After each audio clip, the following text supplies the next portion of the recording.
161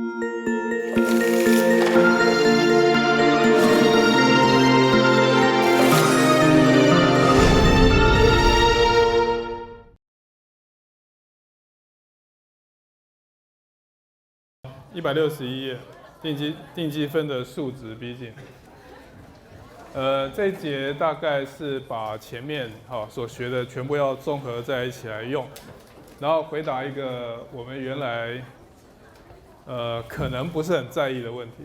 好，因为我们在算积分的时候，各位已经学过微积分基本定理，又练了那些微积分的积分的技巧，所以目前感觉很好，这样。考得不好的例外哈，但是至少你觉得你会做某些事情。可是我在前面稍微有提过，但是你可能没注意到的是，事实上很多积分你是算不出来的。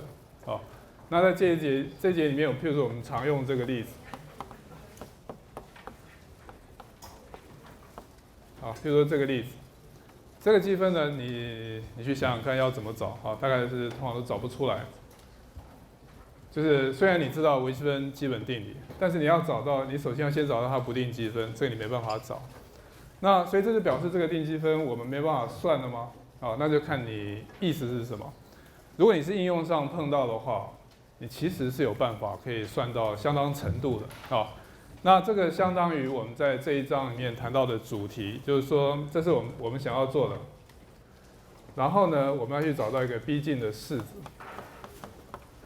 找到一个逼近的方法，这逼近方法可能跟某一个 n 有关系，然后呢，它有它的误差，这误差可能也跟 n 有关。那这是我们在这一堂课要处理的事情。那就算是我们学过前面的东西呢，这个问题其实是有一些想法，你应该已经可以想出来，可能怎么做。譬如说 sin x 平方，你可以用泰勒展开式，用泰勒展示。那因此呢，泰勒展示的意思就是把 sin x 平方基本上呢变成一个类似多项式的东西。那就算你不用展示，就是不是展到无穷远无穷大，你展个几项，那几项就是多项式而已嘛。所以多项式你在做积分非常好算了。所以原则上这个这基本上是一个想法没有错。或者呢，你可以用差值法，你就选几个点，在01中间你就随便选几个点，然后用差值法找出一个多项式，然后利用这个多项式去做积分。那因为我们前面已经讲过，不管你用泰勒多项式，用差值法，你总是可以找到一个多项式，跟原来这个函数还蛮靠近的。那既然蛮靠近的话，所以你在做积分无论如何就可以算。所以在我讲今天之前，事实上你已经有方法可以做。那用泰勒展开式的，或者用泰勒多项式的问题是在于说，泰勒多项式这个方法首先一定要先知道这个函数是什么。所以就这个问题来讲是没有问题的，因为这个问题是对 sin x 平方做积分，这函数你已经知道，所以你可以用泰勒多项式。但是在很多理论上的问题或者我等一下会举一个比较你日常生活碰到的例子。事实上，你虽然心里面有这个积分的想法，但是其实函数你是不知道的。那函数不知道的时候，你应该怎么办呢？那这时候你要想办法来处理。所以这个是我们今天要谈的问题。那我先讲一个方法，这个方法大概是，这个方法称为长方形法。这是这些想法里面最简单的一个，而且是一个你早就知道的方法。只是以前我们不是这样想而已。长方形法换一个名字，就叫黎曼河。那你回想你以前做黎曼河是怎么样？给你一个函数 a 到 b， 在这个上头你定一个函数。你想要求这个面积，譬如说，然后你要做积分，所以你这边做等分割，然后呢，在上头取一些点，然后用一个长方形把它叠起来。那长方形把它叠起来之后呢，这些长方形的面积加起来，基本上跟这个面积其实差不多，对不对？这就是本来黎曼河的想法。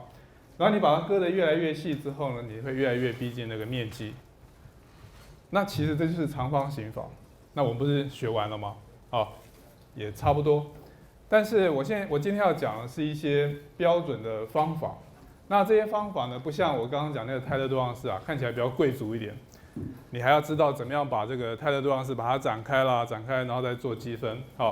这边我们要用的方法呢，其实是一个比较平民的方法，就是像这样子，搭围件这样子，一个函数在这边，然后你就找几个长方形把它叠起来，然后把长方形面积算一算，差不多就是面积了。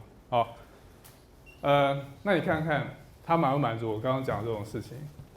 第一个，我找到一个逼近的方法，然后它跟 n 有关，因为黎曼河跟你分割成几段有关，你分割的越细，它会越好。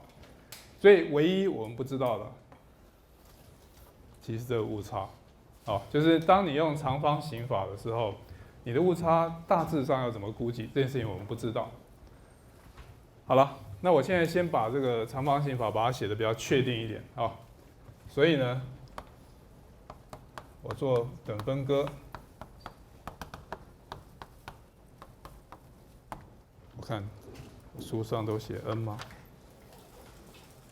我都用小写。好，我就写小写的 n。我先做 n 段的分割。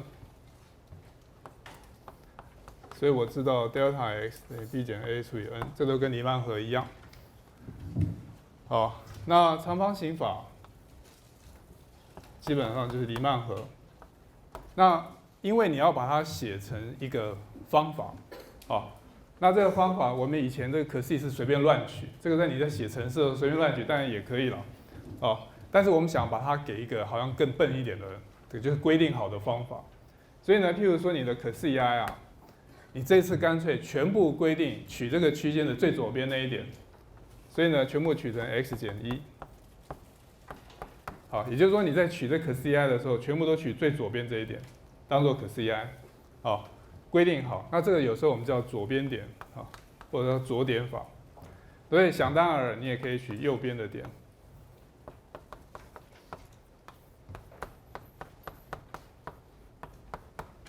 这样也可以，就是每个区间取最右边点当可视 EI。甚至呢，你可以考虑取中点。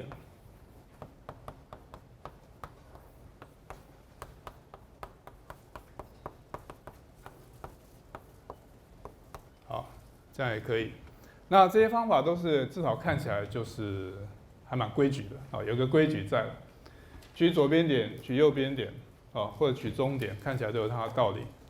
那当然你要取那种从左边数过来第1/3个点，其实也可以，就你要发明这种方法也随便你。但是一般来讲，就是我们说的方法大概不出这3种。好，那这个就是我那边讲的逼近式。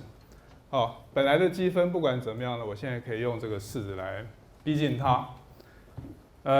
所以我们在讲义上讲了2类题目，来应用这个方法。第一类题目在162页的上面，那这是兰屿的地图。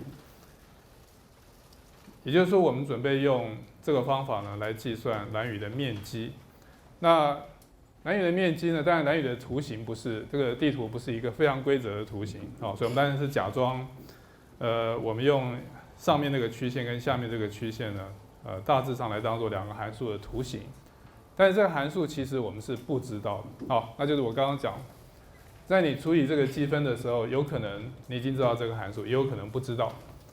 那在不知道，你也不是什么事都不能做，因为兰屿的地图虽然是这样，你还是可以用长方形法把它盖住，大致上可以计算它的面积。这当然是一个不错的方法。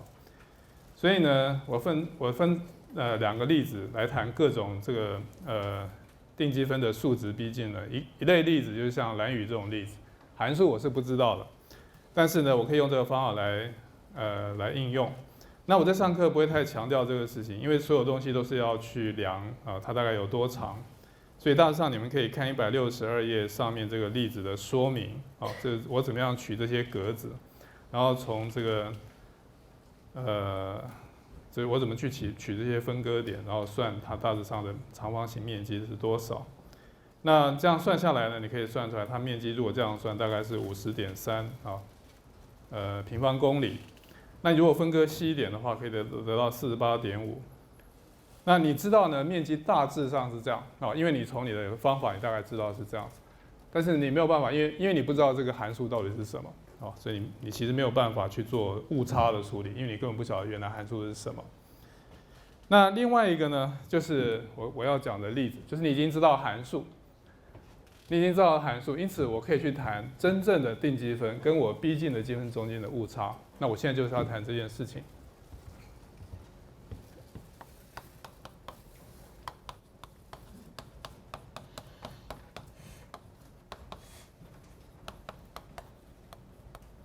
好，这我要怎么去谈这个误差？那我们先看，它有很多个长方形，所以其实你可以把这个误差的讨论先分成一个一个来看，就是每个地方你就看这个长方形跟它相关的这个曲线下面的面积中间的差，然后这个误差的部分你再把它全部加起来，就得到全部的误差是多少。那因为误差可能有正有负，有的突出去，有的比较少。所以我们干脆全部都取成正的，就取绝对值，把它最大的可能误差全部都写一遍，然后全部把它加起来。所以就是我们把整个这个误差的估计呢分成n 段来计算，所以你基本上你要处理的只有一个。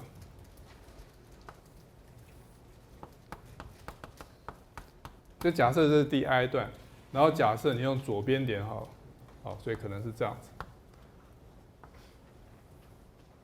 所以这个是函数，这个是你取的长方形，你现在要去估计中间这个误差大概是多少。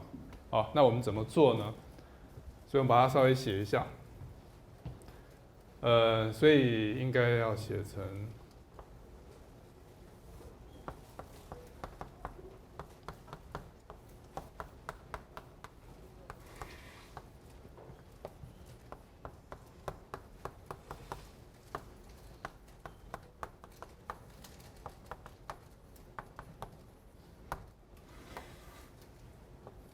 好，这是我心里面想的误差，就是第 i 个长方形跟这个函数的就是你取成这一段的时候，那个真正的定积分中间的差。好，这是那个定积分，这个是长方形面积，然后中间的差。好，我要来估计这一块东西。那这边有一个很基本的想法，这个想法是我们所有能够做这些估计的，就这些误差的最基本的想法。就是我重新要把这个长方形面积解释成某一个函数的面积。那长方形面积解释成函数就是这个函数了，有没有？它就是这个常数函数下面的面积。所以呢，我可以把它解释成 xi 减1到 xi fxi 减1。好，因为这是常数嘛，这是一个就是你分段以后这个是常数。常数乘以 xi 减 xi 减1，刚好就是 fxi 减1乘上 delta x， 就是这一段，就是这个。好，那这样子的话呢，我们就可以用普通的积分的手段把它写下来。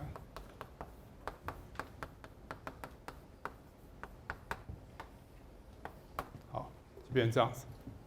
就变成两个函数的相差，就有一个函数跟另外一个函数，然后两个相减，然后去算它的面积。这时候也许不能叫面积，去算它的定积分。好，接下来怎么办？好，因为我已经讲过，这个函数是什么我根本不知道因为目前我只是要证一个定理，所以函数我什么都不知道。方法到这边是清楚的现在问题是下一步要怎么做？那下一步呢，我们要做一个假设我们用平均值定理。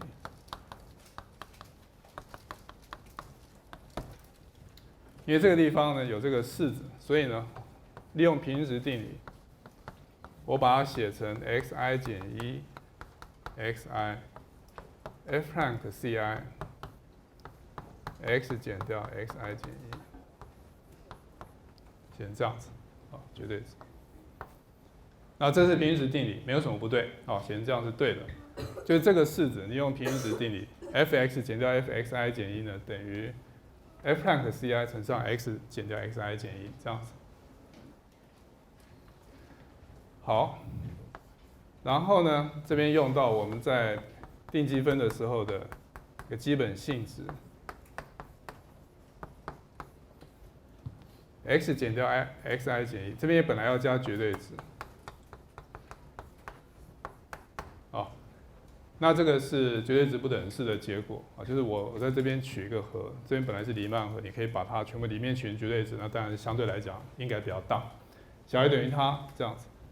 这个式我们以前用过，好，当你做这个误差的时候，我们其实经常用这个式子。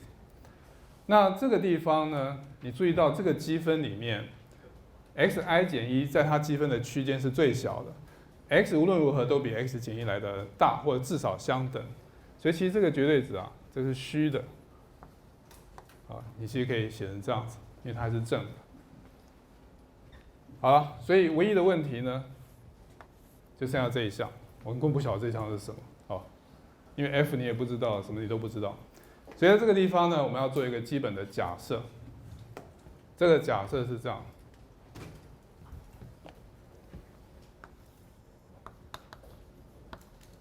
就是因为我们实在不晓得怎么处理呢，我们就一下子一扫把把它扫到地毯下面去，好，我们做下面这个，我们假设 f' 的 x 小于等于 m1。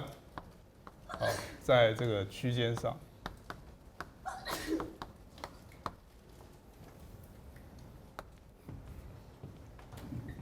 好，我干脆一次呢把它全部解决掉。我就假设在我这个有兴趣 ，AB 哦 ，AB 哦，不是 xi 减1 xi 哦。虽然我刚刚讲的是这一段，但是在我做这个假设的时候，我干脆假设在这一整段上面。它的一阶导数啊，你取绝对值，它其实上面可以取到一个，有一个数，它会小于等于 m1。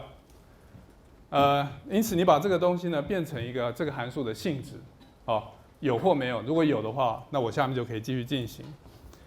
那这样子的话呢，我就可以再用我上次的，不是上次，就是我们提过的积分的基本性质。这个东西反正是小于等于 m1 啊，对不起，这边是 m1。为什么会有这个1？我们等一下就知道。好，你暂时就先把它当做我无聊，先写一个1在那里。好，因为这个小于等于 m1，所以这一整个这个积分里面的这个东西会小于等于 m1 乘上 x 减掉 xi 减1，所以呢，这个地方它会小于等于 m1。这是积分的基本性质，都是正的，所以这个会小于它。那因为这是一个常数，因为我只假设这是函数的性质，它是常数，所以其实我可以把它提出来。那很惊人的是这样，本来你什么都不晓得怎么处理，函数是什么你不知道，可 CI 是什么你都不知道。如果从你以前的习惯，那你就早就放弃了，因为到这边你就觉得题目出错了这样子，因为什么都没得算。但是呢，你现在做了这个假设之后啊，当你把它提出来，整个东西呢，现在变成什么？变成 G 这个东西，这是什么？这是一个一次函数啊，超简单的可以计算的东西。因为 xi 减1在这个地方是定值，它不是函数，所以真正的变数只有 x，所以它现在变成一个多项式。所以呢，其实接下来你可以继续算，所以等于 m1，然后呢，这个是2分之 x 减掉 xi 减1的平方。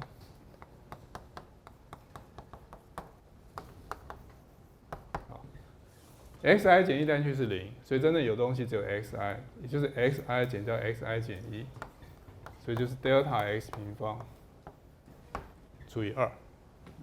OK，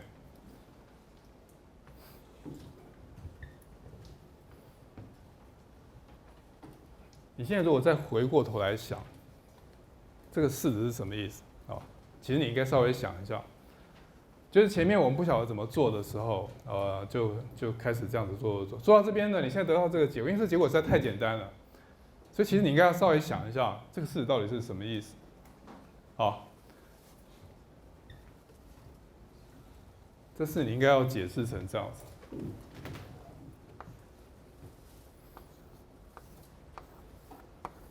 就是这个误差，好，这个 m1 呢是在这个范围里面最大的斜率。因为它是 f' x 的最大值，然后这一段是 delta x，所以这个呢是 m1 delta x， 所以这个式子，其实指的是这个三角形的面积。也就是说，你能够取到最大的斜率，你做一个直角三角形，是 delta x 乘上 m1， 然后你去算这个，它的意思就是这个误差无论如何就是会小于这块面积就对了。好，那因为你的误差，你的那个斜率已经起到最大了，好，所以这其实会小于它，好吧？没有想到也没关系。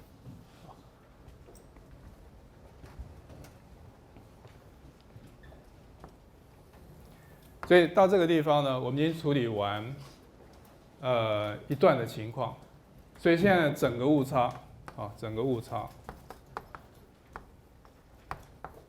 小于等于每一段哦，大家注意到哦，虽然我们刚刚处理的是第 i 段，但是当你算到最后这个结果的时候，这个结果跟第 i 段一点关系都没有。哦，事实上是任何一段都会小于等于这个，因为到了这个位置以后呢 ，delta x 也变成一般的，就是每小段的长度，这个 m1 呢变成函数的性质，所以呢，它现在已经变成跟哪一段都没有什么关系了。好，所以误差呢会小于等于 n 乘上2分之 m1 delta x 平方，因为每一段的误差都小于等于这个，那你总共有 n 段，所以把它乘起来。好，然后呢，我们可以把它带进 delta x 是 b 减掉 a n 平方，好 ，n 把它消掉，所以我们得到的结果是误差会小于等于 m1 除以2n b 减掉 a 的平方。好，这就是长方形法的误差，我把它写下来。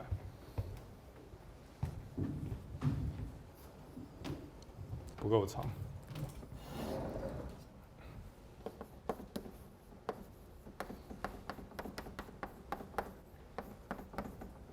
好，浊点法误差是2分之 m1。好，到这个式子。这个式子呢，虽然不是很起眼，好，但它至少让你看到一个事情。好，你注意到，当 n 趋近无穷大，因为我们刚刚讲这是黎曼河嘛，在 n 趋近无穷大的时候，黎曼河应该要逼近原来的面积嘛。所以你现在看，啊，这是 n 分，因为 b 跟 a 跟 m1 全部都是定值，啊 ，a、b 是你本来取的区间范围 ，m1 是这个函数在这个区间里面的那个微分的最大值，所以真正在变的只有 n。好，因为你分成不管多少段，上面这都一样，但下面这个 n 呢，它会随着 n 变大而趋近于0，所以当 n 很大的时候，这个误差会趋近于0，因此黎曼河就是这个 b 键呢会逼近原来的面积。好，那我回到这边，所以这个地方呢，我们经常会问一类的问题，我先把它擦掉，把它写在这里。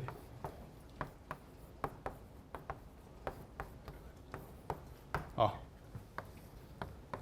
我的问题是这样：假设我要用长方形的取左边点的方法，去估计，譬如说 sin x 平方的定积分，请问你 n 要分割多少段，你才能保证你这个误差会小于等于1/1000？这样子。所以我希望我的误差小于等于1/1000。那你要处理这个问题的时候，你要做下面这个事情。当然，在我们这边有一些是已经知道了 ，a 等于0 ，b 等于1，因为我要做的是0到1。好，我要处理的是我要去逼近这个定积分的值，所以 a 等于0 ，b 等于1，这个知道。我们唯一不知道是 m1， 好，因此我要来计算 f tan x。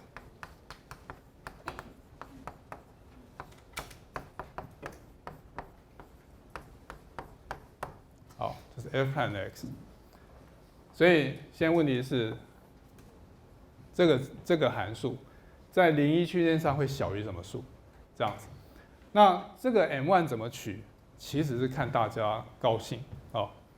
譬如说，我现在取个给你看啊，在这个范围2x cos x 平方，它会小于等于2乘上 x 乘上 cos x 平方。好，这当然嘛。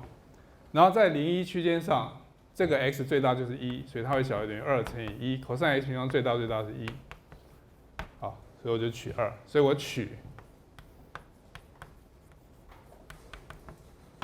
n1 等于2。因此，在0、1这个区间上面，函数 sin x 平方啊，反正它的微分再怎么大，好，就是这么大2。它有可能更好，我没有说这是最好了，好，我没有说这是最好。它有可能，譬如说，它也许在这个范围根本就小于1.8，譬如说这样子，好，那我不在意，反正我取一个 n1 就可以帮忙我做这个估计了。所以呢，这个误差现在呢小于等于2乘上 b 减 a 是1除以2除以 n， 我希望它小于1/1000，所以我就得到 n 要大于等于1000。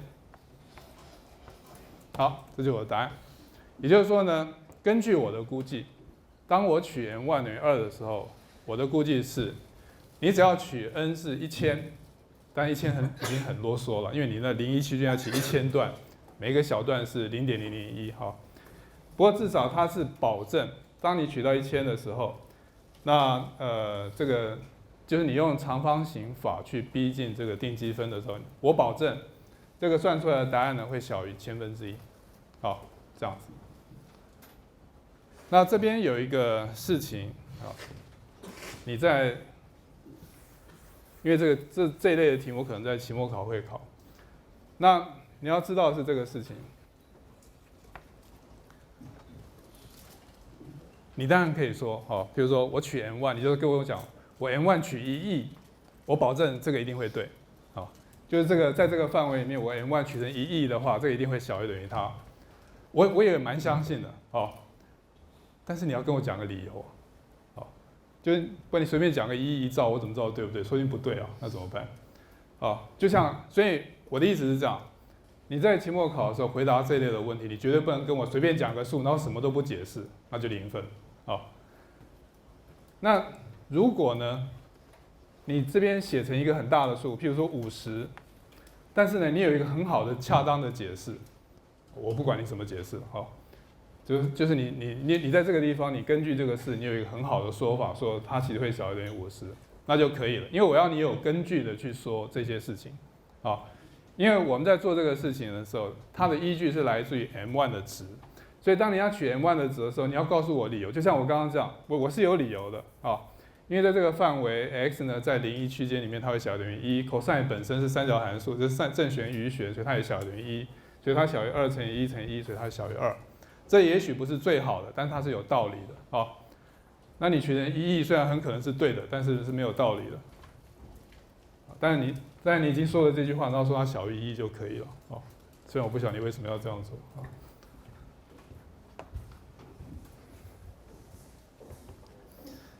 好，那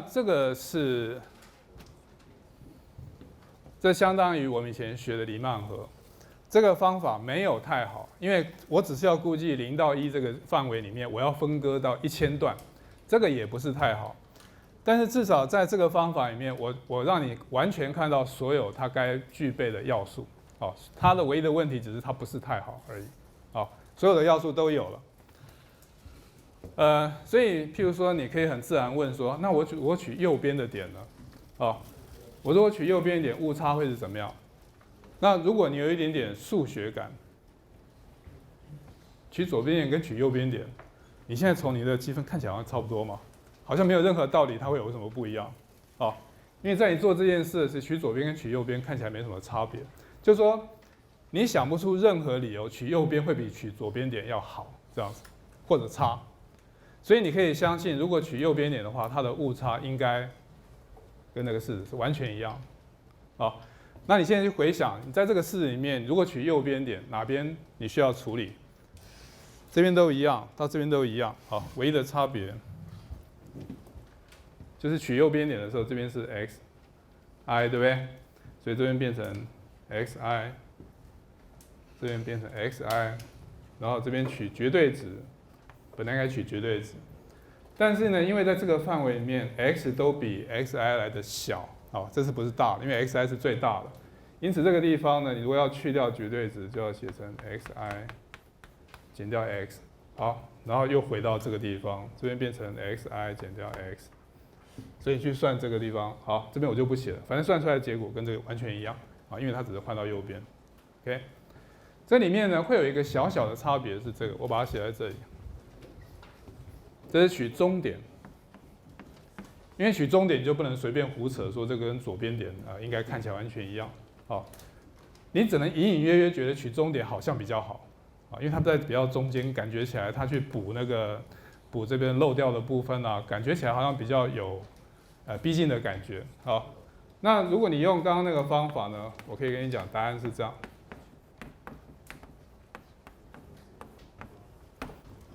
也就是说，利用刚刚这个估计，在这个地方是这样，它唯一的差别是这个地方会改取成终点，这个地方改取成终点，所以这边会变成 x 减 xi 减1，不对，2分之 xi 减1，这个也是终点，比较重要是这一步，好，所以我就讲这个。那这个地方 x 减掉终点有正有负，对不对？它其实有一半是负的，有一半是正的。所以你在处理这一块的时候呢，你要把这个积分分成2段，一段是从 xi 减1积到终点，一个是从终点积到 xi。那在这个范围里面，你就可以把绝对值的符号去掉，好，有一部分要反过来。那你仔细的去算它，你会发现它在这个地方呢，算完的结果这边会出现4，那这个还算合理，因为这个你已经弄到一半。所以你积分的时候呢，它会跑出，因为它平方嘛，所以它会多出一个1/2的因式，所以这边呢会出现4，反正这是习题，所以你可以去估计一下。好，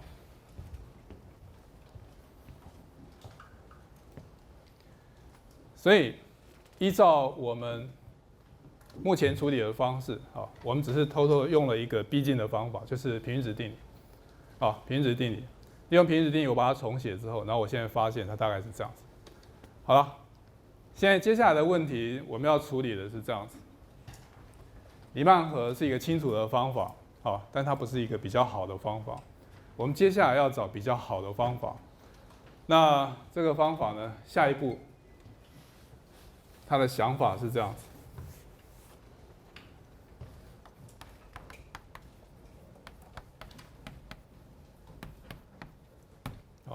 这叫梯形法。那梯形法其实有2个，所以我把它写成甲跟乙。那梯形法甲是这样子，还是我把它写在这里好？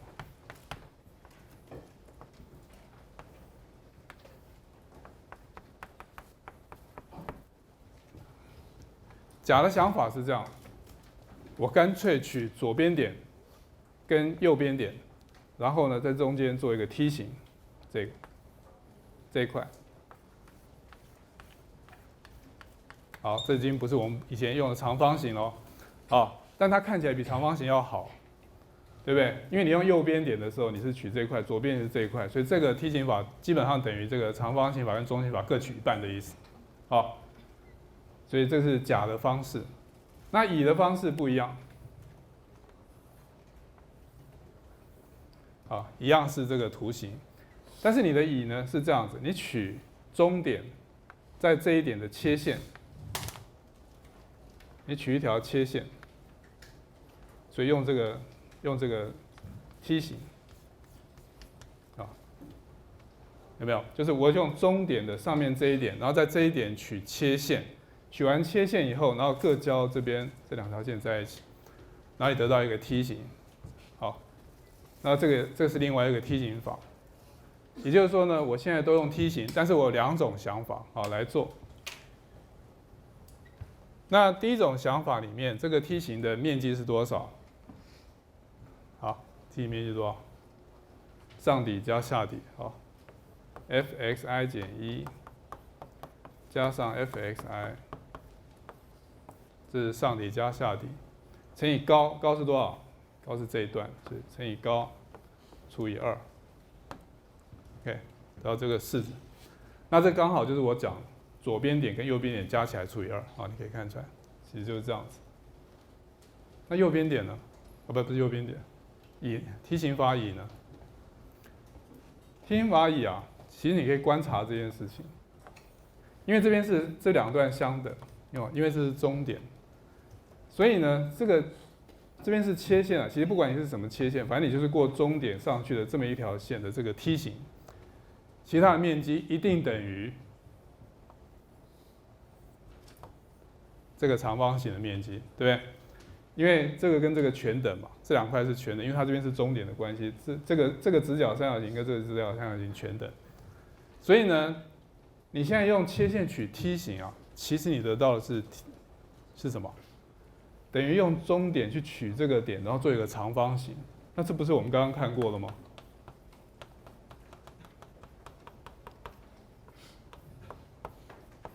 这不就是刚刚讲长方形法里面取终点的方法吗？好，这有点奇妙。这表示什么？这表示我们刚刚只是傻傻的用黎曼河的想法去取终点当做可 CI， 然后去取一个长方形。其实啊，它可以重新被解释成用切线来做梯形法。哦，那这里面意味着某个比较奇妙的事情，我们等一下看完再说。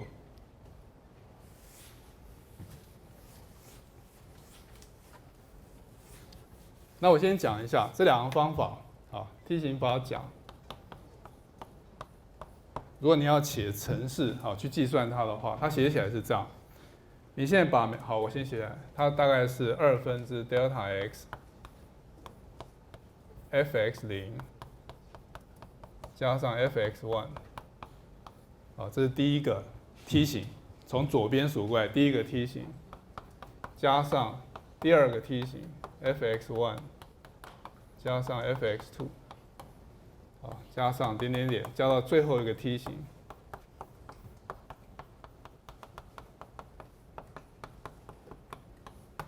所以呢，梯形法甲整个写下来是这样：2分之 delta x fx0 加上2倍的 fx1。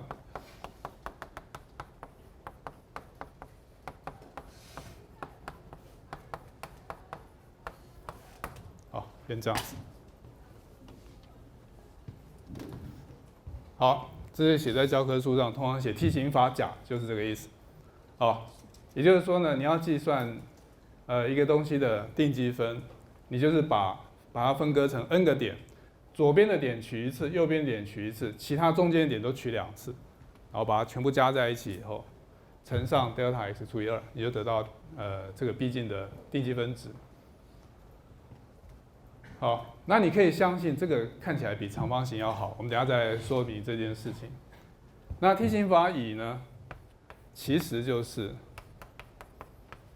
我们刚刚已经看过了2分，这是终点的长方形。好，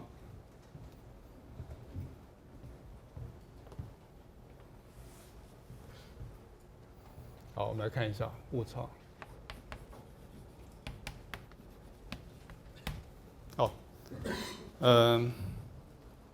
在在164页，你可以看到，对不起，165页的上面，你可以用这个方法去计算蓝屿的面积，那因为你已经分割好了，就用取值去算它。那一样，我只是提醒你注意到，这个算这个蓝屿面积的时候，我们是不知道函数的，我们有资料值，但是没有函数，所以你现在可以用这个方法呢，大致上估计出它大概是多大，那你可以相信梯形法甲应该是要比长方形要好。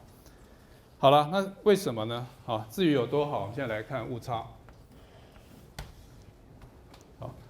如果你直觉上梯形法应该比较好，我们现在就来看看它到底有多好。OK， 好，那我们来慢慢看一下。好，刚刚本来要擦掉，好像也许不需要，所以是第i个。好，我现在先讲梯形法甲，现在先讲，就是比较普通那个梯形，所以第i个梯形，这样子。好，下一步，我希望把它写成它是某一个函数的积分，这样子我就有可能往后做。现在问题是这个函数是什么？什么是梯形的面积？先想想看，梯形是什么？梯形其实就是割线嘛，就这一点跟这一点两个中间取一条直线，所以它其实只是割线。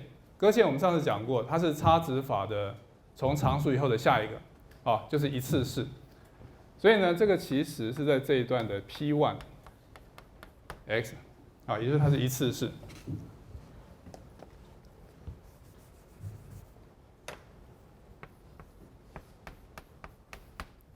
它其实就是这条线，就是这条割线。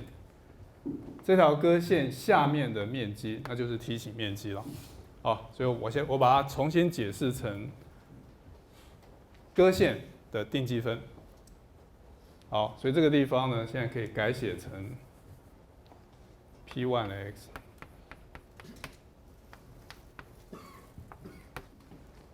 好，然后我们上次差值法讲过一个误差公式，对不对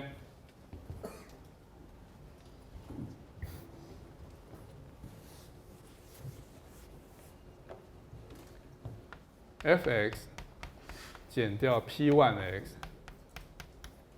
依照差值法，它会小于等于 f 二阶导数可 c 除以2阶乘。好吧，如果这样的情况，可 c i x 减掉 xi 减1 x 减掉 xi， 这两点就是你取割线的那两点，的 x 分量的值。好。所以这是广义的平均值定理。我刚刚用到平均值定理，在刚刚那个长方形法的时候，我现在稍微把它取好一点的逼近方式，我用 P1x， 因此呢，我的误差就提升了，我的误差现在变这个样子。所以呢，这个地方代替平均值定理，这是差值法的，这边会变成2分之 f prime prime 可 ci。x 减掉 xi 减1，变成这样子，相等哦，这边是相等，因为是误差，就我们刚刚写的误差。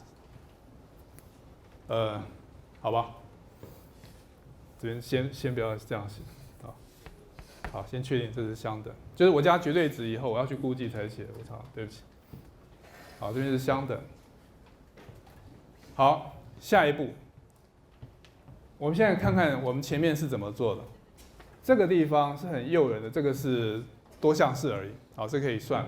唯一讨厌的东西是这个，所以我们干脆就模仿我们刚刚做的事情。这一次，我们假设呢，在 A、B 这个区间上，它的2阶导数会小于某一个数，叫 M2。现在你开始知道为什么我刚刚叫 M1， 这叫 M2， 因为这是2阶导数。我叫 M2， 1阶导数我叫 M1， 其实是这样子。所以我现在呢，假设在 A、B 这个区间上的2阶导数都会小于某一个定值。那这么一来，我这边先擦掉。我又多说了一步。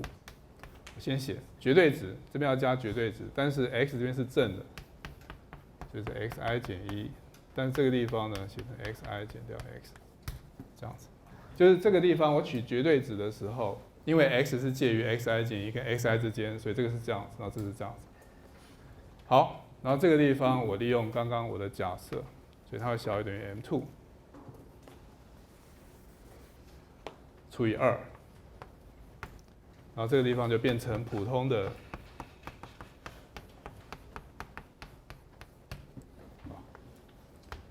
变成一个普通的多项式。好了，所以这个可以直接算了。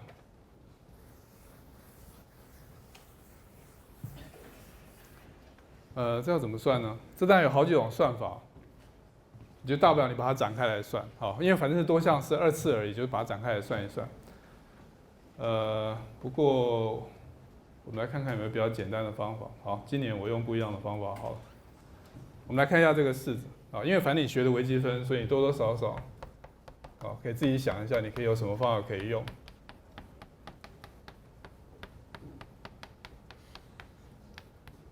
这一次呢，我用分布积分好了。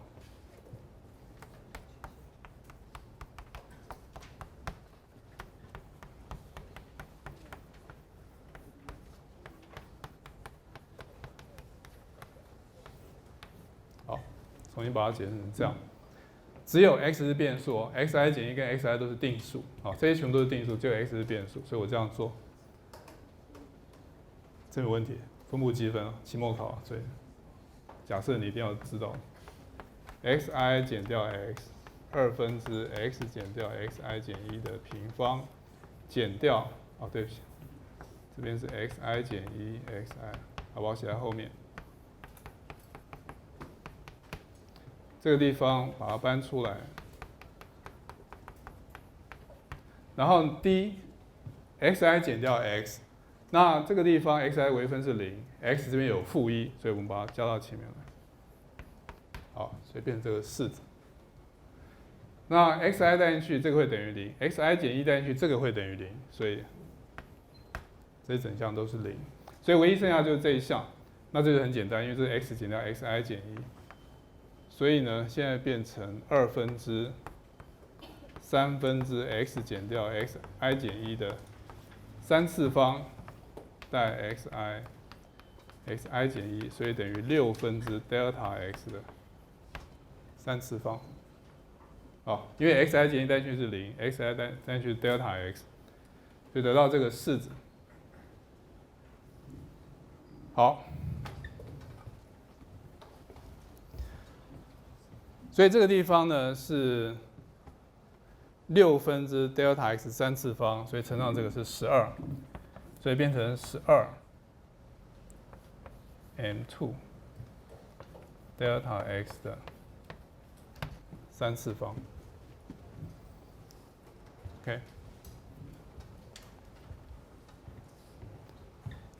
好，然后。这些我等一下还要用。好了，我们唯一剩下的一步，我把它写在哪里？好，我把它写在这里好了。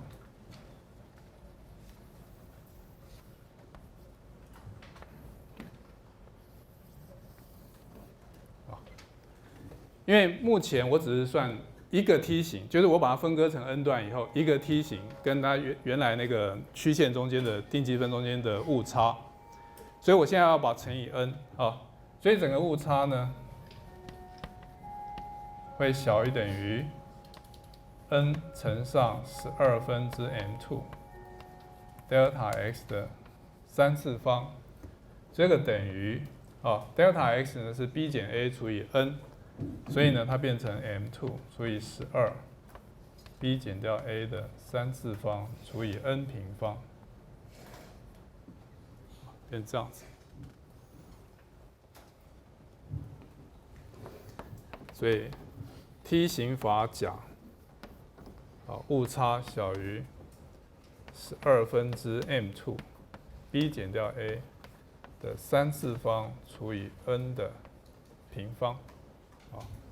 那各位注意到梯形法跟长方形法最主要的不一样是这边是平方，这边是平方。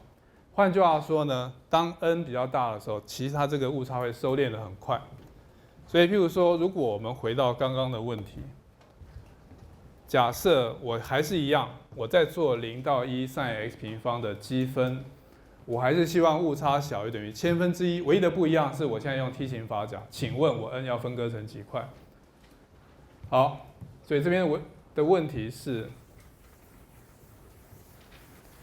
你要做的是这个的2阶导数，所以这还要再微分一次，所以等于2 cos x 平方减掉4x 平方 sin x 平方。假设你取绝对值。好，那跟刚刚一样，你只要有办法说明就可以了。好，我就用最简单的方式，2倍的 cos x 平方加上4x 平方 sin x 平方。好，我就直接把它写成这样。那这个很明显看出来它会小于等于6，因为这个会小于1，这个 x 平方会小于1，这个会小于1，所以全部加起来小于等于6。好。非常有可能它会更好，譬如说它可能只要小于等于4就可以了，但是我不管，反正我就给你一个交代，我告诉你我是怎么知道的，我告诉你它小于等于6，然后呢，你现在用 m2 是6，所以用刚刚那个做法，所所以误差呢是12/6 ，b 减 a 是1，3次方 n 平方要小于等于1/1000。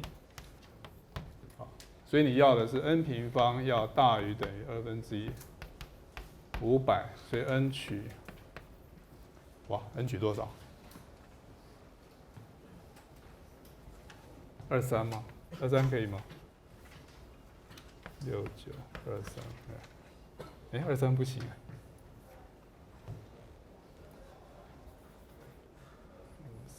哦，不对，我算错了。36946，23可以，22不行。好，好，所以你要这个大于它，所以你 n 就取23。好，刚刚的长方形法我们要算1000段 ，n 要取1000段。你现在到了梯形法呢，你只要取 n 是23段就够了，好，就保证你可以依照我这个估计。如果你有办法估计出这个更好，譬如说它是4的话，那这边当然就会更好。这边如果是4，那就是那是3000，所以你可能只要20，譬如说20、19可能就可以了，这样。好，那因为我并没有要求最好的情况，我只是要求说你有根有据的说出你是怎么估计的，好，我只是要求这样。那下一堂课呢，我要回到梯形法乙。那你说这刚刚这梯形法乙不就是终点法吗？啊，不是终点的长方形法吗？其实从这个地方你应该多少可以看出来，同样这个方法说不定误差其实更好，因为你刚刚取终点的时候这样看你还看不出，但你用梯形法这样一做的时候，你会觉得它好像真的是比较靠近。好，那我们现在来看这条，这是切线。刚刚梯形法甲是割线，梯形法乙是切线。切线是什么？啊，我们学过2个必经的方法。切线呢是泰勒多项式，对不对？因为泰勒多项式就是你针对一个点，然后去对它呢，尽量取它的就是微分的部分要一样，啊，对同一点一直做。但是切线呢只做到第一阶而已，所以呢这条线，啊，切线。其实是，它也叫 P1x， 只是这次的 P1x 这个是泰勒，泰勒多项式。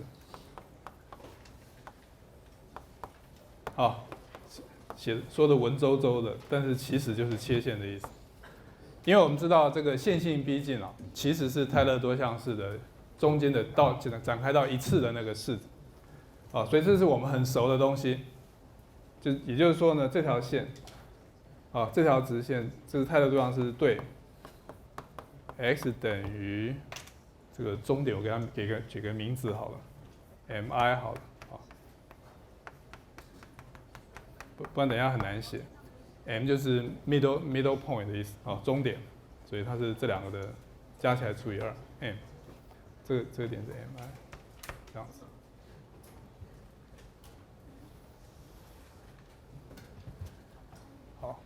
这边我可以拿来说明。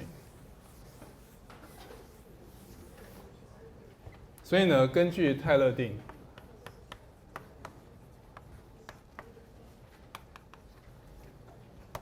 我先写了。根据泰勒定理，我现在如果就在这个范围里面，这是 xi 减1，这是 xi， 我现在在这里面呢取了这条切线。换句话说，我是对 x 等于 mi 展开，所以根据泰勒定理，我知道 f(x) 减掉 p1x 等于 f 的2阶导数可 ci 2阶乘 x 减掉 mi 的平方。就是我有办法说明这个函数跟这条切线中间的差，其实我可以写成大概像这个样子。OK， 这是泰勒定理。那我之所以需要这个定理呢，就是因为我们在做这个问题的时候，做到这边总是需要一个类似这样的东西。长方形法里面我们需要的是 P0的部分，那个时候叫做平均值定理。那我们刚刚看梯形法甲的时候，已经看到我要用到割线，那割线呢是差值多项式里面的一次式，所以我要利用那个它的定理来估计它的误差。那现在呢，我们换成梯形法乙，我要改用切线。那切线是泰勒多项式，好，我要针对终点来展开，然后它的误差可以写成这样子。好，那这是我们等一下要用到。那我们现在来看，假设你这样做的话，现在是梯形法乙，然后这是第二个梯形一样，啊，第二个梯形。所以呢 ，f(x) 减掉，因为这个梯形我现在可以解释成 p1 的 x 的积分。啊，你记得这个 p1 的 x 不是刚刚那个割线，在我们现在的这个脉络里面，这个 p1 x 现在是切线，啊，就是这个函数。然后呢，我要算下面的面积。那我现在想要去说这个面积跟真正的这个函数中间的那个定积分中间的差。啊，所以这两个相减，所以写到这边一样。写到这边，好，这边不一样，好，这个地方要用泰勒定理。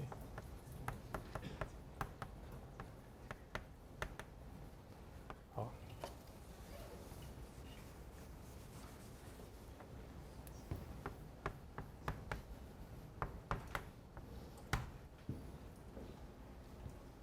好，变这样，好，这是泰勒定理，这是我刚刚写的，这个是。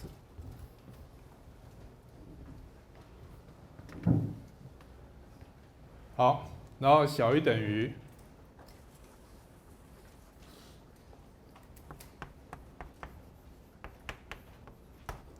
这个比较好的地方是它是平方，所以你本来要取绝对值，但是因为它是平方就无所谓了，好，就把它写成这样子。所以小于等于这样子。然后你注意到这个地方，不管你是甲还是乙，你其实都牵涉到二阶导数，因为它们都是用 p1 来逼近，好。你可能是差值法的 p1， 也可能是泰勒展开式的 p1， 但不管怎么样，因为都是一次式，所以它的误差呢都牵涉到二阶导数，啊，这两个都一样。所以呢，我假设二阶导数小于等于 m2， 那既然是这样子的话呢，整个式子就跟刚刚一样，可以写成这样，然后这个地方是 x 减掉 mi 的平方，好，这比刚刚好啊，这比较好算，所以我们直接计算。好 ，mi 是一个定数哦，啊，因为这些分割点都是取好的，所以这是一个定数。所以呢，这个等于2/m2 乘上3/x 减掉 mi 的3次方 xi 减1，啊，变这样子。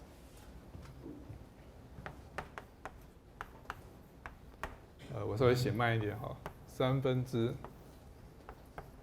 减掉 mi 的3次方减掉 xi 减1减掉 mi 的3次方，这样子，好，这是积分的计算，也是代值 ，xi 带进去 ，xi 减1等于得到这个式子。好了，有趣的来了，xi 减掉 mi 是多大 ？mi 是终点，对不对？xi 减1 xi，mi 是终点，这段的长度是 delta x， 所以 xi 减掉 mi 其实是2/delta x， 所以说算起来的话，它是2/delta x 的3次方，所以是8/delta x 的3次方，减掉 xi 减1减掉 mi 是负的 delta，负的2/delta x， 因为它是这个减掉这个。所以是负的2/delta x 的3次方，这是因为是3次方，所以负的3次方还是负的，跟这两个合在一起，所以8/delta x 的3次方。好，所以这样的话，我们得到24，12再除以2，所以24。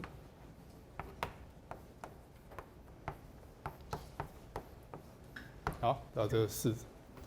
那我们刚刚用梯形法甲的时候呢，这个地方算出来是12，好，所以现在这边是24，所以稍微好一点。所以如果经过类似刚刚这边的计算，这个误差，这边变成24，这边变成24，所以我们得到梯形法乙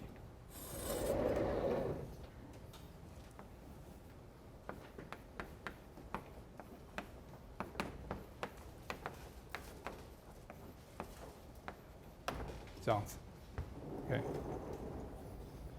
所以如果回到刚刚这个问题，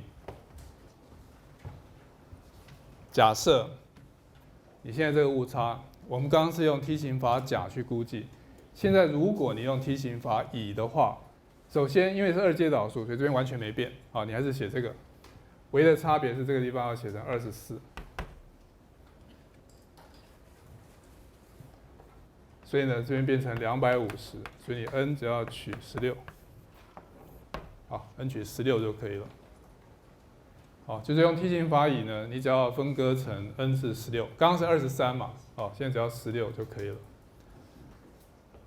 但是最吓人的不是这件事情，好，当然 n 等于16很好，重点是梯形法乙其实是用长方形的终点法去做的，好。所以换句话说啊，我刚刚在那边做终点法的时候，本来从终点法本来的那个估计，也就是我用平均值定理的估计呢，你的 n 其实要分割到500项。我刚刚虽然没有算，但因为它差1/2，本来你用左边点或右边点大概要分割成1000项，所以你现在如果取终点啊，顶多就是500项。但是完全一样的方法，现在你把它的误差把它好好的整理一下之后呢？同样的方法，你现在用切线来解释，你的 n 马上变成16。好，换句话说呢，你有可能在你做这个逼近的时候，你永远都觉得为什么终点法这么好？好，那这个给你一个解释，其实它就是很好，你根本不需要到500项，你根本就16项已经做到跟原来是一样。OK， 所以这里面其实是有一个很神奇的事情，好，也就是说长方形的终点法。跟所谓的梯形法乙，这两个根本是一样的方法，好，方法上完全一样。现在问题只是说，你针对这个方法，你去解释它，那你用常数，也就是用长方形去解释它，跟你用切线去解释它，这个两个在误差上面啊，其实差了一个等级，好，那就因为这个等级呢，使得这边本来只有 n， 然后现在这边变成 n 平方 ，OK， 完全一样的方法哦，好，一样，完全一样。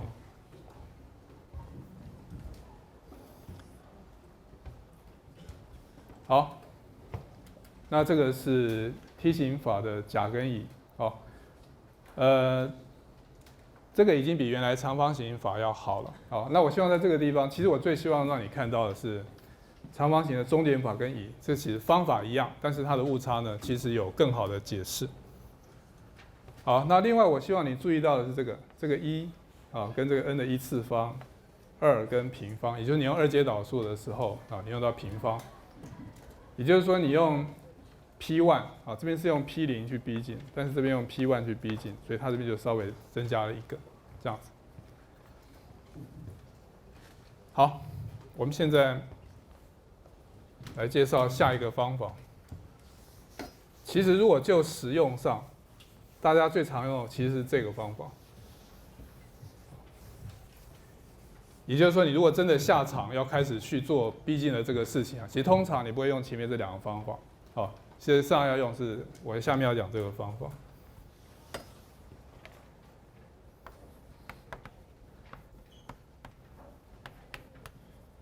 这个方法叫辛普森法，好，然后辛普森还能做出什么好事啊？啊，这是他爷爷背的哈，不是辛普森自己。这个方法呢是这样子，我们刚刚已经做了什么？我们刚刚已经做了用常数去逼近，用切线去逼近，所以辛普森法其实是下一个啊，它是一个二阶的逼近。那它这个二阶逼近怎么做呢？它其实是一个差值法。好，那它的方法是这样。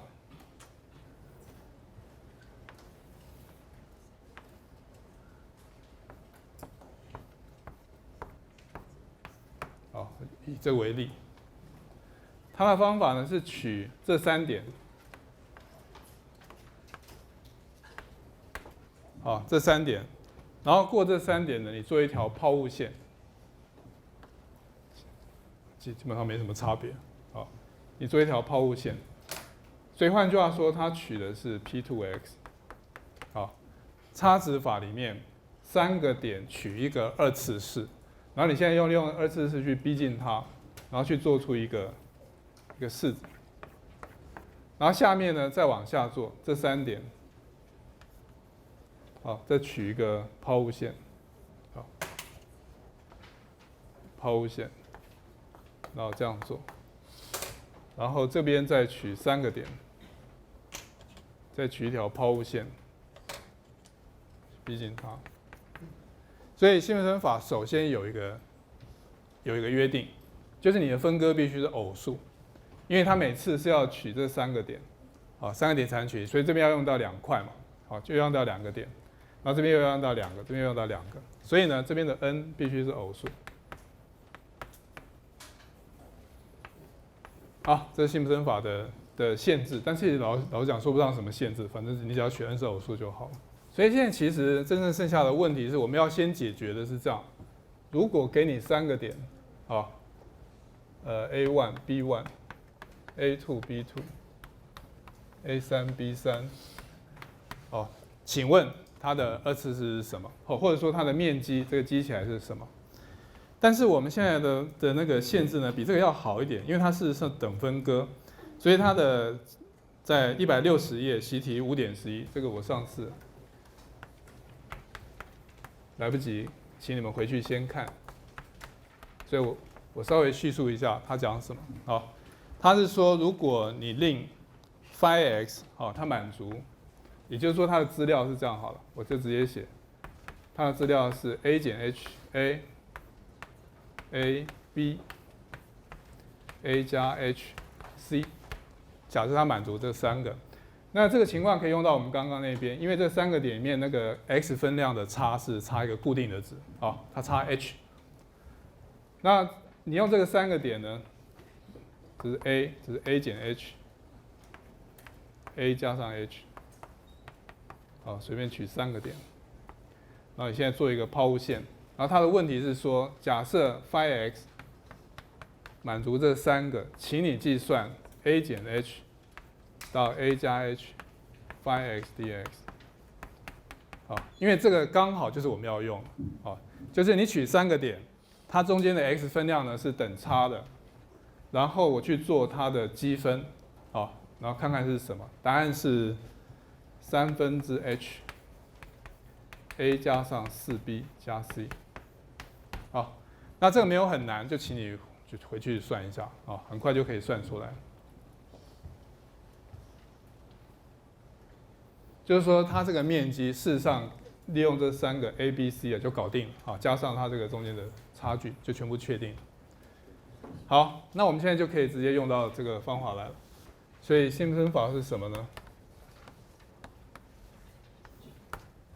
你从 x0小于 x1 小于 x2。好，我假设 n 是偶数。好，所以先取这3点，那这3个点给我的那个逼近的面积，依照刚刚这个公式，好，所以我带进这边。首先 h 呢就是 delta x， 好，这是第一个。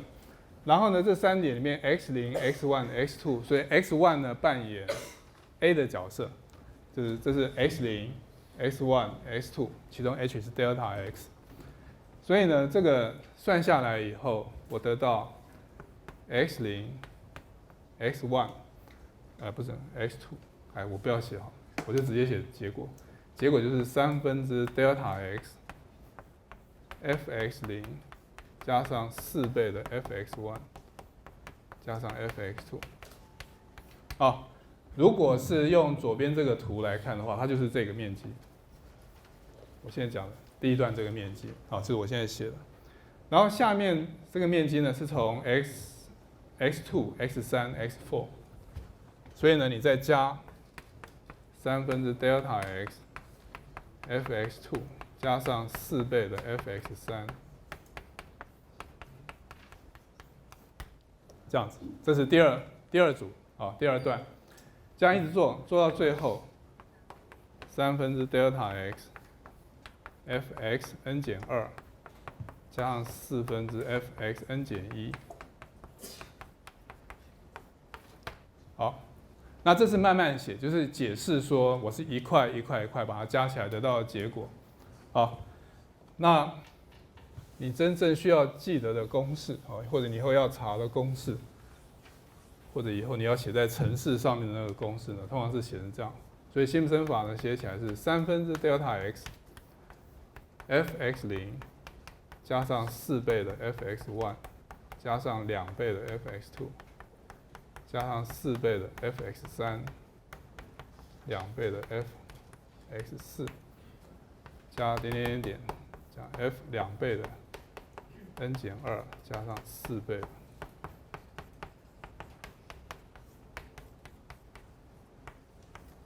啊，这样子，它比刚刚那个要复杂，但是没有复杂到很多啊。就是奇数的部分是4倍，偶数的部分除了最两边以外，其他都是2倍，这样子。所以它感觉起来其实有点像梯形法甲跟梯形法乙的某一种混合。好，那这个其实我有写在这边啊，在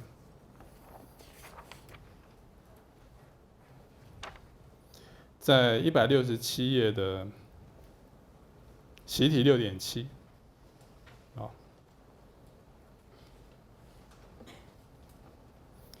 就是辛普森法其实可以想成是梯形法甲，但是是用2k 段，跟梯形法乙，但是用 k 段，因为你要取中点，所以其实也相当于2k 段。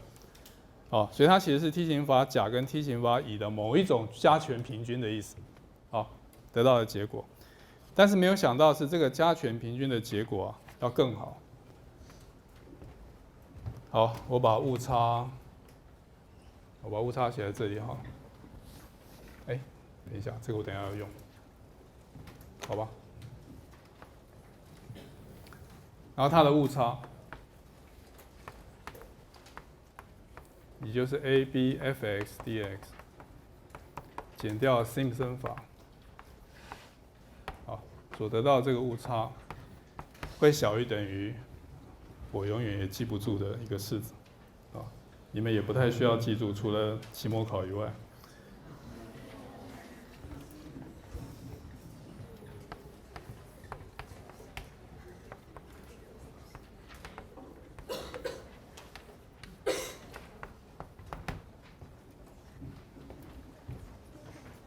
好，这个式子。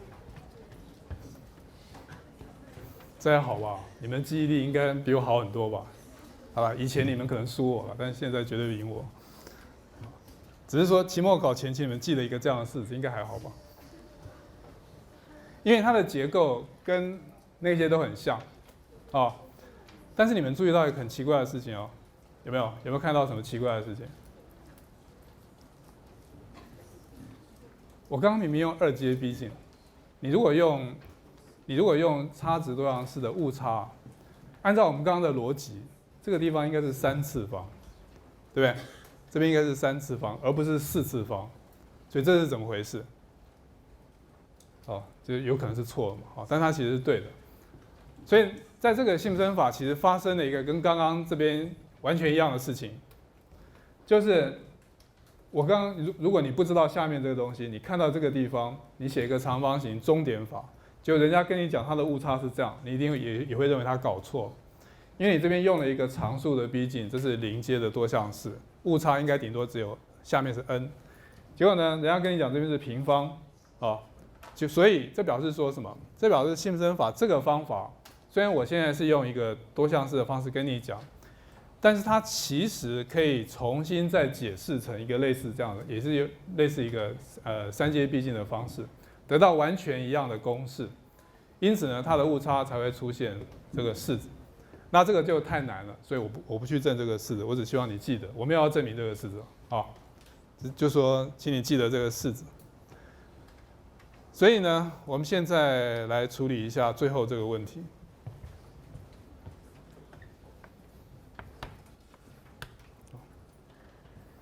所以，如果用辛普森法来计算，刚刚讲，就假设你用辛普森法来做0到1上面做 sin x 平方的积分，啊，定积分，请问你要分割成多少？好，那哦，对，我刚刚忘了讲，这 M4 啊，M4 是4阶导数。啊，这个在 AB 上。好，那4阶导数要付出一点代价，啊，因为它要算 f(x) 的4阶导数，所以是这个地方要做4阶导数，所以这个地方还要做3阶微分，啊，一直做下来这样子。所以我就很聪明的把它摆到习题里面去了，啊，但是呢，我又很笨的写了习题解答，所以我自己还是要做一遍。好，我跟你讲，大概样子长什么样子。在这边130，我把它抄一下好了。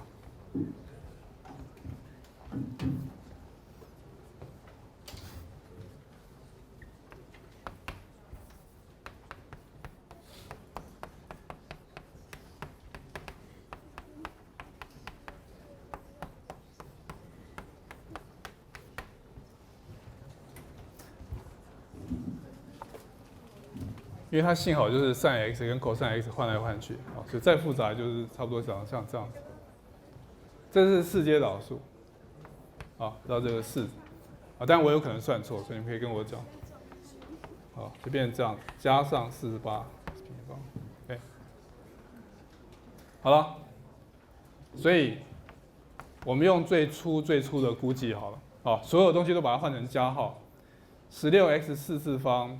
加12，然后 x 最小小于1嘛，因为在0、1之间，所以这边是28乘以1加上48乘以1，所以呢等于76。所以我取 M4 啊为76，这样子。你有可能更好，好，我每次都会强调一遍，你也许可以做某一个逼近，把它弄得更好，这个我相信啊。如果你考试的时候有很多时间，你可以做这件事情。那我现在只是说我把它微分完以后，我做一个最粗浅的、最粗略的估计，但是它是有根据的，啊，只是这样子。所以我现在取 M4 等于76之后呢，我现在看误差，所以是76除以180，b 减 a 是1，啊，然后除以 n 的4次方，这是5次方，小于1/1000，所以呢76000除以180。n 的4次方，这样子，这大概是多少啊？4、36。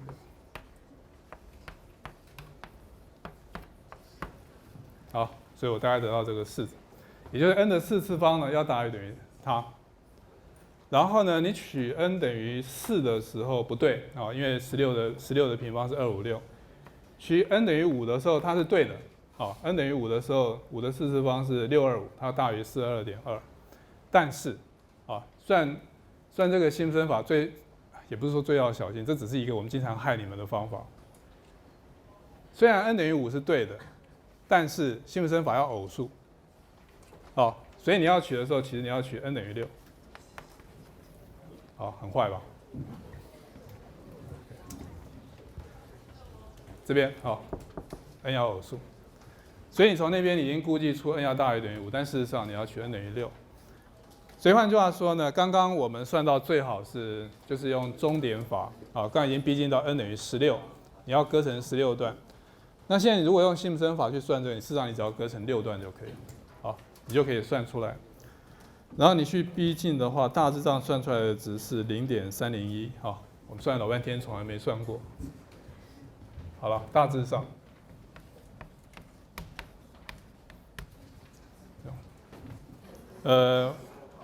我要提的是习题6.13。那习题6.13是另外一个，我刚刚讲过，哦，就其实你可以用泰勒展开式来做这个逼近，事实上也还蛮好的。我们稍微看一下，这个习题的第一个是，请你证明下面这个式子，我抄一下。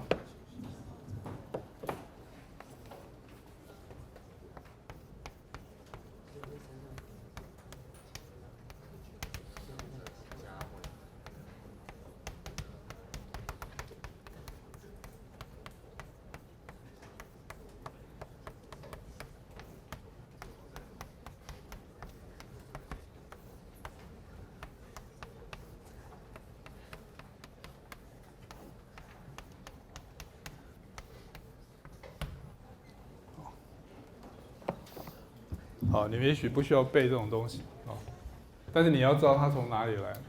这个就是 sin x 啊，sin x 的泰勒定理，其实就这样，它是从 x 减掉 x 的3次方3阶乘，加这一项，然后有 x 的2k 加3。那这是课本的哈，这是 sin x 本来的逼近。你现在上面这个式子只是把 x 带 x 平方而已，所以你就得到下面这个式子，好，得到这样子的东西。好，这是第一个，好，你要说明的。然后第二点，从一呢，请你说明 sin x 平方大致上，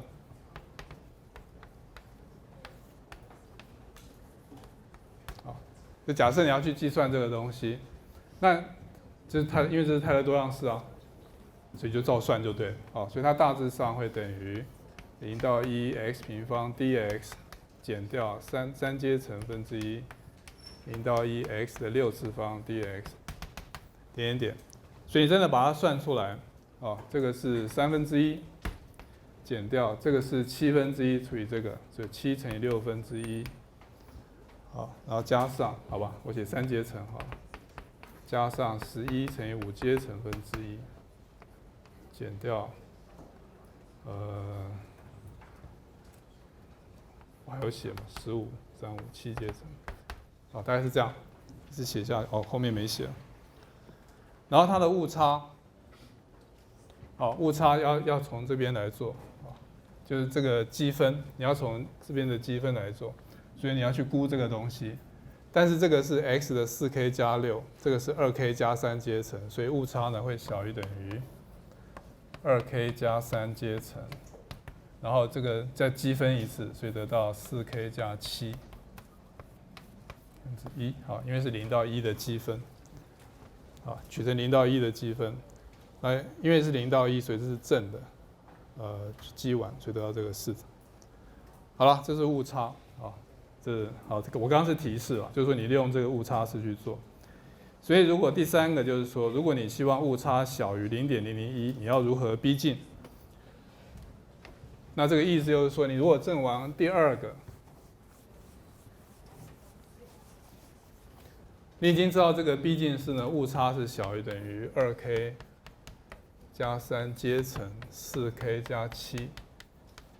好，你现在希望它小于1/1000，所以换句话说，你希望2k 加3阶乘乘以4k 加7要大于1000。这应该很快吧？我看看。k 等于1的时候是5阶乘，5阶乘是5阶乘多少？120乘以1乘以11，所以这就已经大于它了。好，所以你只要取 k 等于1就可以了。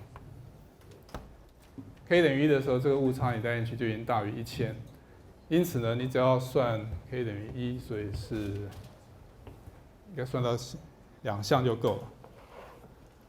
好，所以结果。从这个答案上来讲，第三题的结果就是，我把它写在这边 ，sin x 平方 dx 大概等于1/3减掉42/1。OK， 那这个是我们从刚刚的误差估计来的，好。它非常非常小，所以你只要算就是算这算第0项，然后第1项就算出来。所以这个积分呢，大概等于1/3减42/1。从这个积分来讲，这结果还算非常非常好。好，那原因是因为我们对 sin x 有很多了解，所以我们有办法做这个估计。那你可以算一下呢，这个大致上等于0.301。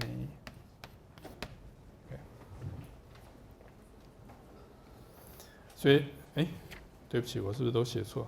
哦，对不起，我都写错，0.310，因为我就记得尾巴应该是个0，写错。然后各位看一下习题6.14跟6.15，你要确认你是不是懂这一章的所有东西，算这2题吧。好，这个积分啊，e 的负 x 平方呢，在数学上是一个非常重要的积分，而且是一个不能算的积分，啊，非常有名的积分。以后你们在统计啊，算常态分配，这是一个基本的积分，啊，所以这个地方其实只是牛刀小试，算一下e的负 x 平方从0积到1，大致上怎么算？那因为你没有办法去把它的不定积分取出来，所以你要用我们今天学的方法来做。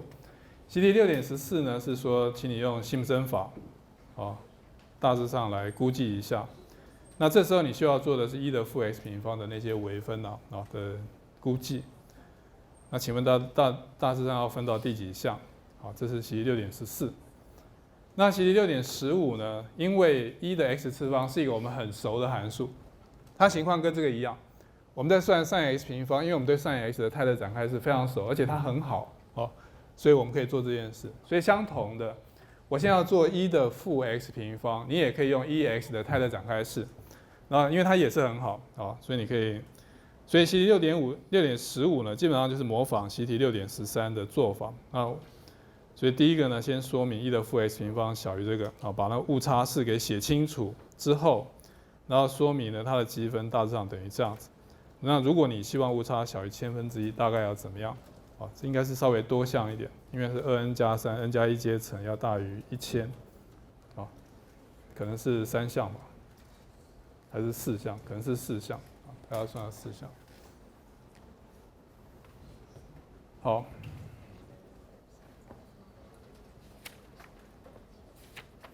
所以我们今天呢，其实就是针对这个定积分啊，我们没有办法用微积分基本定理，因为我们算不出不定积分的时候，你到底应该要怎么处理？那你注意到我们在处理这个过程里面是这样，方法比较简单的，误差比较差，通常都是这样。这里面有一个 trade off， 就是这边有个交换，方法比较简单，比如说长方形法，看起来是超级简单，你就稍微把它写起来，写起来就是了。但是它的误差呢没有那么好，你稍微算一个简单的积分，你要算个1000项譬如说这样子。那所以可想而知，如果你需要做一个超级好的逼近你不止辛普森法，你还可以做那个4点的差值法、5点差值法、6点差值法，或者说泰勒展开到7项，一定会更好。现在问题是，当你写那样的时候，那个方法会很复杂，你根本记不住，虽然它的误差很好，可能算个3项你就算出来，但你的方法很复杂，你根本不晓得怎么去记它。所以这里面一样，它中间有个交换，所以这就是为什么辛普森法是最常用的方法就是辛普森法虽然看起来有一点复杂，但是并没有复杂到那个程度所以这个我已经擦掉。我意思说，就是你只要记得它是记就是那个式子14242一直下去，一直到最后面然后记得 n 要取偶数，但是它的误差呢很好，因为它的误差不只是 n 的3次方，它甚至给你 n 的4次方，所以你可以很快的去逼近你要的东西。所以这就是为什么在实用上，通常大家如果要算积分的话，都用辛普森法，因为它相对来讲没有那么复杂，但是误差又好。那这个是你要知道的事实。